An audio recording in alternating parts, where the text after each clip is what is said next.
नमस्कार, सवाल 10 बजे देख रहे हैं आप और आपके साथ मैं हूं ऋतु।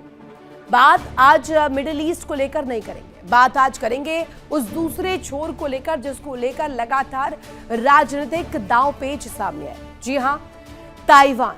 क्या चीन ताइवान पर सिर्फ दबाव बना रखा है या फिर किसी बड़े सैन्य कदम की तैयारी कर चुका है? विदेशी मीडिया रिपोर्ट्स में दावा है कि चीन ने ताइवान की सरकारी इमारतों जैसी लाइफ साइज संरचनाएं बनाकर सैनिकों को युद्ध जैसी ट्रेनिंग देना शुरू कर दिया है। इसके बाद सवाल पूछे जाने पर चीन ने हमला करने की बात कही, लेकिन यह जरूर कहा कि पीएलए हर समय जंग के लिए तैयार है। तो आज का सबसे बड़ा सवाल यही कि क्या ड्रैगन अब सिर्फ दहाड़ नहीं रहा बल्कि हमला करने की तैयारी में है, और अगर है तो इससे क्या बदलाव आने वाले हैं? अगर ताइवान में युद्ध छिड़ता है तो क्या अमेरिका सीधे मैदान में उतरेगा? 1-on-1 चाइना बनाम अमेरिका की लड़ाई हम देखेंगे। क्या एशिया नया युद्ध क्षेत्र बनने जा रहा है और क्या दुनिया तीसरे बड़े वैश्विक टकराव की तरफ बढ़ रही है और यहीं से वो इनिशिएट होगा? इसी पर करेंगे बड़ी चर्चा। हमारे साथ खास मेहमान जुड़ेंगे, लेकिन उससे पहले एक बड़ी खबर आपको बता दें। ताइवान पर चीन का बड़ा बयान सामने आया। पीएलए पर हर वक्त जंग के लिए तैयार है, चीन की तरफ से स्टेटमेंट। ताइवान पर हमले की अटकलों के बीच चीन अलर्ट है।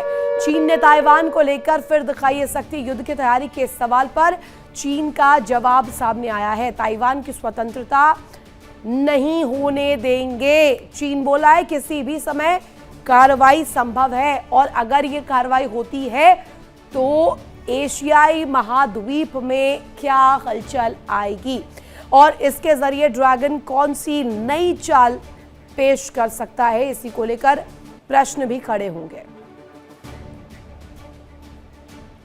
तो चीन ताइवान का ये विवाद क्या है, जल्दी से आपके सामने कुछ डिटेल्स रख देते हैं कि आखिर ये मसला क्या है जहां से ये पूरी की पूरी तनातनी, ये पूरी लड़ाई शुरू हुई है। ताइवान को चीन अपना हिस्सा मानता है, ताइवान पर चीन नियंत्रण चाहता है, जबकि ताइवान खुद को स्वतंत्र देश मानता है।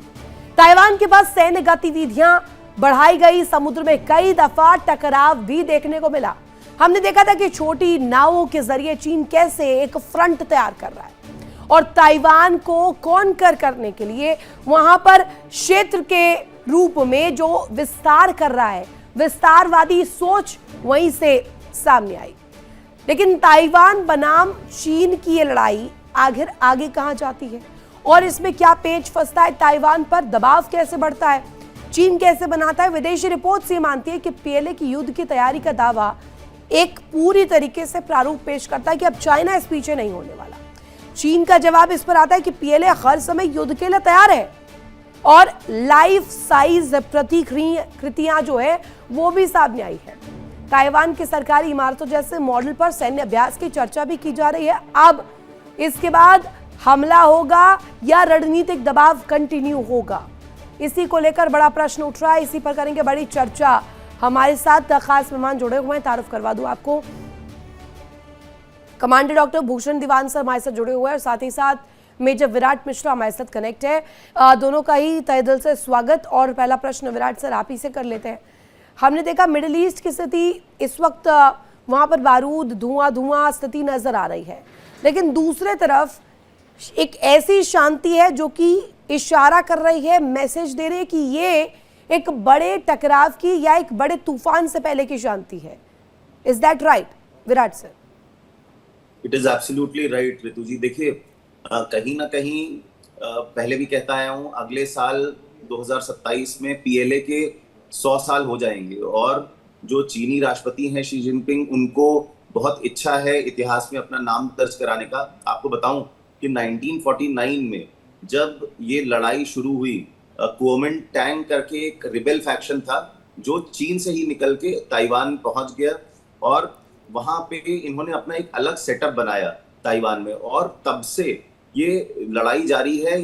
चीन कह रहा है कि ताइवान हमारा अभिन्न हिस्सा है, किसी भी हाल में हम इसको अलग नहीं होने देंगे अपने से। और ताइवान का ये मानना है कि वो एक अलग देश है, सेपरेट आइडेंटिटी है उनकी, और वो चीन के साथ नहीं मिलना चाहते। चीन का कहना है, बीच में ऐसी भी बातें हुई थी कि चीन कह रहा था कि 1 कंट्री 2 सिस्टम्स, जैसे हांगकांग में चल रहा था वैसे ही हम यहाँ ताइवान में भी बना लेंगे और सब कुछ सामान्य हो जाएगा।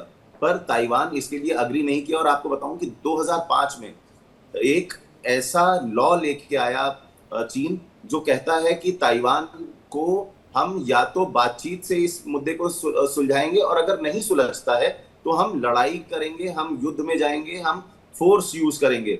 और ये बात कहते ही ये संबंध बिगड़े हैं 2005 के बाद से, और 2012 से और 2022 से तो आपको बताऊं इनके बीच में एक एक मीडियन लाइन कहते हैं उसे, उसको लगातार चाइना ने वायलेट किया है। वहां पे अपने फाइटर जेट्स उड़ाता है, बॉम्बर जेट्स उड़ाता है, इंटेलिजेंस एयरक्राफ्ट उड़ाता है, वहां पे अपनी नाव और शिप्स और फ्रिगेट्स भेजता है। ऐसी स्थिति में हमेशा से ताइवान परेशान रहा है। उसकी मदद कौन करता है? अमेरिका।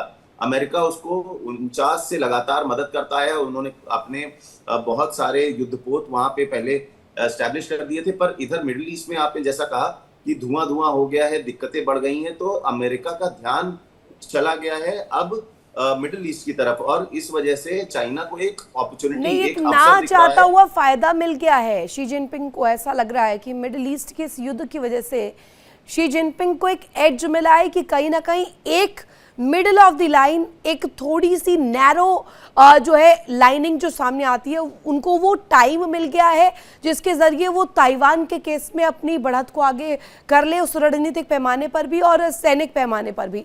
दीवान सर, आप क्या मानते हैं, क्या इसमें अब अमेरिका इंटरवीन करेगा डायरेक्टली इनडायरेक्टली?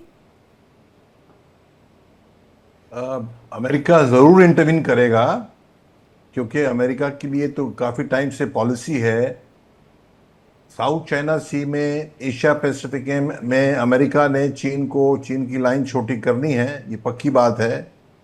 अब सवाल ये है कि मिलिट्री तौर पे कितना अटैक डायरेक्टली जाता है इसके अंदर, बड़ा मुश्किल है कहना इस टाइम, क्योंकि इसमें बहुत खतरा है। तो इसमें ये ताइवान को काफ़ी आर्म किया जा रहा है तब से। ताइवान को शायद चाहेगा चीन, अमेरिका के ताइवान जो है वो इस चीज़ को संभाले, पर ताइवान बिना अमेरिका के फोर्सेस के प्रेजेंस के, डायरेक्ट फोर्सेस के प्रेजेंस के, ताइवान को, चीन को अटैक को संभाल नहीं पाएगा। पर अगर अमेरिका आता है इसके अंदर तो ये डायरेक्टली चीन के साथ कन्फ्रंटेशन होगी, ये दुनिया के लिए बहुत बड़ी कन्फ्रंटेशन होगी। ये आप बिल्कुल सही कह रहे हैं, कई इसमें फोर्सेस आ जाएंगी। चीन जो है रूस से सपोर्ट मिलेगा उसको, और ताइवान को जापान से सपोर्ट मिलेगा, साउथ कोरिया से सपोर्ट मिलेगा, और चीन को नॉर्थ कोरिया से सपोर्ट मिलेगा अगर दायरा बढ़ता है। एकदम शॉर्ट स्विफ्ट ऑपरेशन में ताइवान को काबिज कर ले चीन, ये बड़ा मुश्किल है, क्योंकि ताइवान के जो डिफेंसेस हैं ओवर द ईयर्स काफ़ी वेल डेवलप्ड हैं, कोस्टल डिफेंस मिशंस हैं और बैटरीज हैं उनकी। ये जो फौज में हैं एम्फीबियस शिप्स होती हैं, एम्फीबियस माने क्योंकि सी क्रॉस करना है, सी क्रॉस करके आपने लैंड पे इन्फेंट्री फोर्सेस ने, आर्मर टैंक्स ने, लाइट टैंक्स ने लैंड होना है, तो तभी कब्जा होता है। जब तक आप कवर नहीं, कैप्चर नहीं करते, तो वो एम्फीबियस ट्रेनिंग का जो एक्सपोजर है वो कर रहे हैं, ट्रेनिंग तो कर रहे हैं, पर लाइव फायरिंग में इनका चीन का एक्सपीरियंस इतना नहीं है। तो कहाँ तक सफल हो पाएंगे, तो ये बड़ा मुश्किल काम है। ये फिर अगर युद्ध शुरू हुआ तो लंबा जा सकता है, और दुनिया के लिए फिर वही संकट वाली बात हो सकती है। ये तो तैयारी का जिक्र क्या है सर? पीएलए रेडी है, पीएलए कभी भी हमला कर सकता है, इसके लिए पूरी तरीके से कमर कसी हुई है। इसको लेकर के जो चाइना ने रुख रखा है, ये कितना दिलचस्प हो जाता है? दीवान सर प्लीज इसको कंप्लीट कीजिएगा सर। बिल्कुल, वो तैयारी तो पूरी कर रहा है, अभी से नहीं, उन इरादे भी पक्के हैं, मिलिट्री प्रिपरेशन भी काफ़ी है, और जो सिमुलेशन तो और सैंड मॉडल्स भी आर्मी में होते हैं। सिमुलेशन और मॉडल्स ये हर कोई आर्म फोर्स करता है तैयारी के लिए, पर चीन की जो तैयारी है ये खास है। Life size, actual life size models, जो बड़े जो बिल्डिंग्स हैं ताइवान के, मिलिट्री बेसिस हैं ताइवान के, अंडरग्राउंड टनल्स हैं ताइवान की, और इवन सिमुलेशन के लिए कैरियर्स, जो वॉरशिप जो अमेरिका के हैं उनके, सबको पकड़ने के लिए उन्होंने लाइफ साइज मॉडल रखे हुए हैं। तो वो ऐसा है कि फेल नहीं होना चाहते, बहुत पूरी मजबूती से तैयारी कर रहे हैं। फिर भी उसके बावजूद भी सरप्राइज होना चाहिए। उसके बाद में जैमिंग अच्छी हो, इलेक्ट्रॉनिक वॉरफेयर से ताइवानीज की रेडार्स के ऊपर, ताकि ताइवान डिटेक्ट ना कर पाए। नहीं तो ये पहुंचना वहाँ पे टाइम पे बिना इंटरसेप्शन के ताइवान के बड़ा मुश्किल है। और तैयारी तो पूरी चीन की है और ताइवान की भी है। नहीं तो फिर इसके बाद सवाल, अगर आनंद सर मेरे साथ जुड़े हुए हैं, देवानंद सर ने भी ज्वाइन कर लिया मुझे। सर आपका भी स्वागत। और सबसे पहला प्रश्न आपसे यही, एक ट्रेनिंग का जिक्र हो रहा है कि कथित तौर पर कुछ ट्रेनिंग का हिस्सा, कोई एक ऐसा पार्ट जो एक्सपोज हो चुका है। चाइना अब सिर्फ और सिर्फ बयानों के जरिए नहीं, अब पूरी तरीके से ऑन ग्राउंड होकर के ताइवान के केस में कुछ ऐसा कर सकता है कि ऐसी चाल चल सकता है जिससे दुनिया और खासतौर पर एशियाई महाद्वीप जो है वो हक्के बक्के रह जाए। ऐसा कुछ होने वाला है क्या? जी देखिए, सबसे पहले आपके और आपके दर्शकों को नमस्कार, जय हिंद। जो आपका सवाल है, मैं मानता हूं कि ऐसा होना असंभव नहीं है। ओके।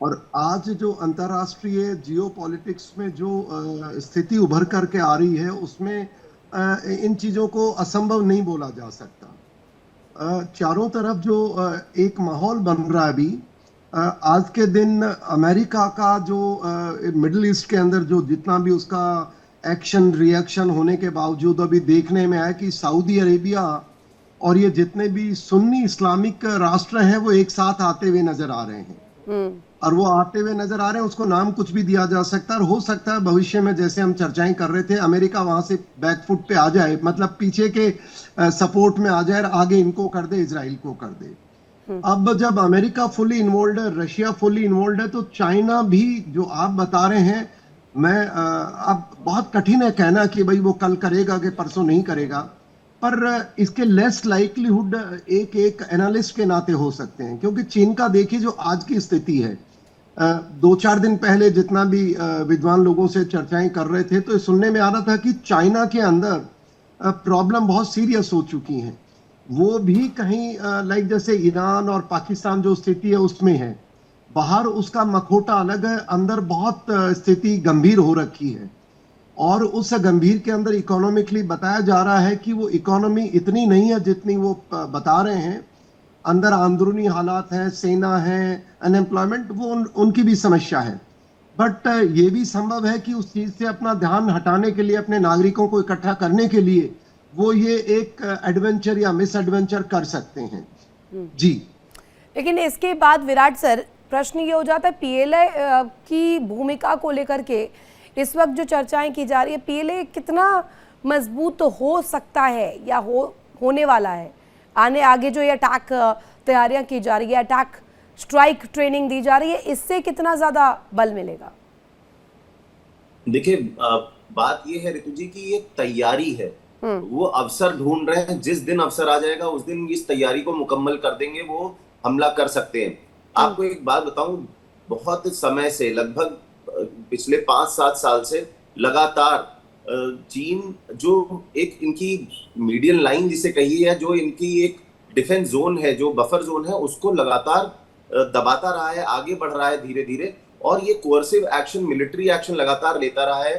पहले क्या था कि जो ईस्टर्न ताइवान है वहां पे ये जाके अपनी ड्रिल्स नहीं करते थे, पर आज के समय में चीन अपनी मिलिट्री ड्रिल्स पूरे ताइवान के इर्द गिर्द कर रहा है। कोई भी ऐसा इलाका नहीं बचा है ताइवान के बॉर्डर्स पे, ना ईस्ट में, ना वेस्ट में, ना नॉर्थ में, ना साउथ में, जहां पे चीन अपनी मिलिट्री ड्रिल्स नहीं कर रहा है। एक होता है ग्रे जोन वॉरफेयर, तो लगातार ग्रे जोन वॉरफेयर चल रहा है चीन की तरफ से। ऐसी स्थिति जहां पे अपने फाइटर जेट्स को ये भेजते हैं, अपनी बड़े नावों और शिप्स को भेजते हैं ताइवान के आसपास, और वहां पे मिलिट्री ड्रिल्स करते हैं, वहां पे बमबारी करते हैं। और उससे ताइवान में भी जो आम जनता है उसके ऊपर भी कहीं ना कहीं हताशा और वो सारी चीजें चल रही हैं। आपको एक छोटी सी चीज बताऊंगा, जो अंडर सी केबल्स हैं जिनसे इंटरनेट चलता है ताइवान में, उनको काट देता है चीन बीच बीच में, उससे बहुत दिक्कत होती है। इसी के हिसाब से आप देखिए मिलिट्री ड्रिल्स जो हैं वो लगातार करता रहा है चीन ताइवान को परेशान करने के लिए। और ऐसी स्थिति में क्या होता है कि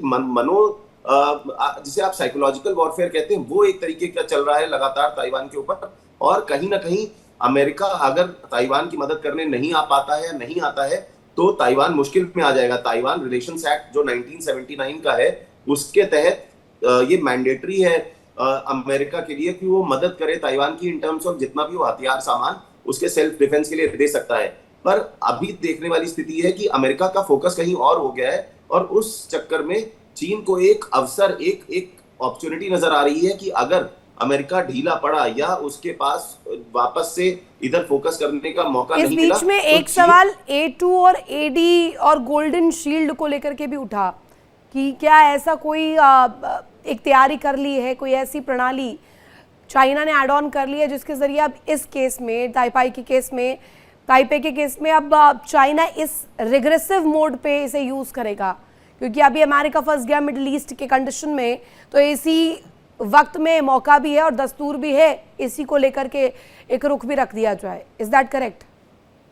बिल्कुल बिल्कुल ठीक बात कही। देखिए लगातार ब्लॉकेड ड्रिल्स चला रहा है चीन ताइवान में। आप ये देख सकते हैं कि न सिर्फ मिलिट्री ड्रिल्स उसके आसपास हो रही, बल्कि अब ये चाइना अपने मेनलैंड में भी इस तरीके के स्ट्रक्चर्स बना के ताइवानीज बिल्डिंग्स की वहां पे अपने ट्रूप्स को, अपने स्पेशल फोर्सेस को ट्रेन कर रहा है, ताकि जिस दिन ये अवसर आएगा ये हमला करके वहां पे काबिज हो जाएंगे। पर दिक्कत की बात यह है कि जो फॉरेन मिलिट्री सेल्स का जो अग्रीमेंट है यूएस का ताइवान के साथ, वो कहीं ना कहीं चीन के दिमाग में है कि ऐसा ना हो कि कहीं वो जाके इस दलदल में फंस जाए, जैसे कि अमेरिका ईरान में फंस गया है, वैसा ना हो कि एक लंबी लड़ाई चल जाए। ये चीन की बिल्कुल क्लियर कट रणनीति है कि वो जाए वहां पे एक्शन करे ताइवान में और वहां पे उनको घेर ले। पर अब आने वाला समय ही ये बताएगा कि क्या ताइवान अगले साल, क्योंकि कहीं ना कहीं 100 साल वो पूरे हो रहे हैं और लगातार, देखिए एक चीज बस क्या कहना चाहूंगा, लगातार शी जिनपिंग कह रहे हैं कि हम ये अगली जनरेशन पे नहीं छोड़ेंगे कि ताइवान को हम कैप्चर करें।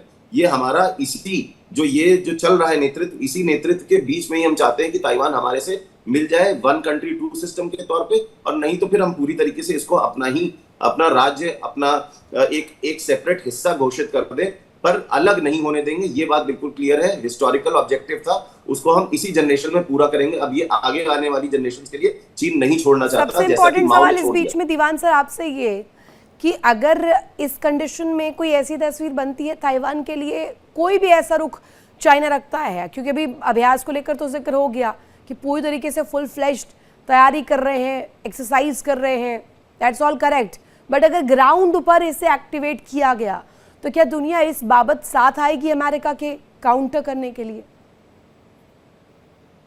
देखिए, अमेरिका के साथ कितनी दुनिया आएगी, एशियन नेशन आएंगे नहीं आएंगे एक अलग बात है, पर मैं आपको मिलिट्री सिचुएशन बता दूं, वेदर का बड़ा इंपॉर्टेंट रोल होता है।